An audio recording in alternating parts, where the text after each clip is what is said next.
My fellow Americans, this is Liberation Day, waiting for a long time.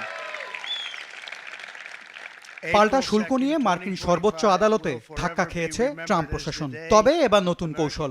Bangladesh, Bharat, চীন, ইউরোপীয় union সহ ৬০টি দেশের বিরুদ্ধে বাণিজ্য তদন্তে নেমেছে মার্কিন বাণিজ্য দপ্তর ইউএসটিআর। তদন্ত তালিকায় থাকা কোনো দেশ বাণিজ্যে অন্যায্য করলে সেই দেশের আমদানি পণ্যের উপর আরোপ করা হবে শুল্ক।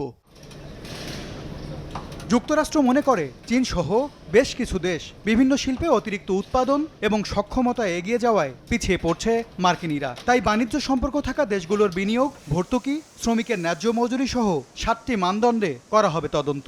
যদিও সব ধরনের কমপ্লায়েন্স মেনে চলায় যুক্তরাষ্ট্রের তদন্তে ভয়ের কারণ দেখছেন না রপ্তানিকারকরা। পোশাকের এমন কোনো উৎপাদন হয় না যেটা তাদের দেশের উৎপাদন প্রক্রিয়াকে ক্ষতিগ্রস্ত করে, কারণ তারা পোশাক তৈরি করে না।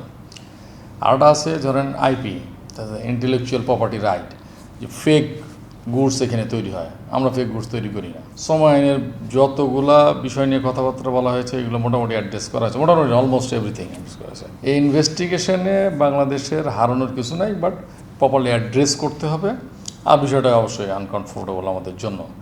আর কেন ওনারা বাংলাদেশের নাম ইনক্লুড করলেন সেটা বলতে পারবো না। হইতে পারে যে এক ধরনের চাপে রাখা, যে ট্রেড ডিল নিয়ে অন্য কিছু নিয়ে চাপে রাখতেই পারেন। এখন ধরেন পুরো পৃথিবী সবসময় হলো বায়ার্স মার্কেট, যেহেতু আমরা এখানে তাদের কাছে সেল করি, তারা কেনেন, এই জন্য তাদের বিভিন্ন শর্ত আমাদের মানতে হয়।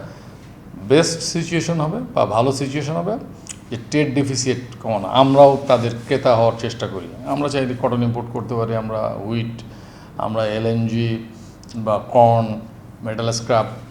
ট্রেড ব্যালেন্সটা হয়ে গেলে কিন্তু আমরাও তখন এত চাপ ফিল করব না।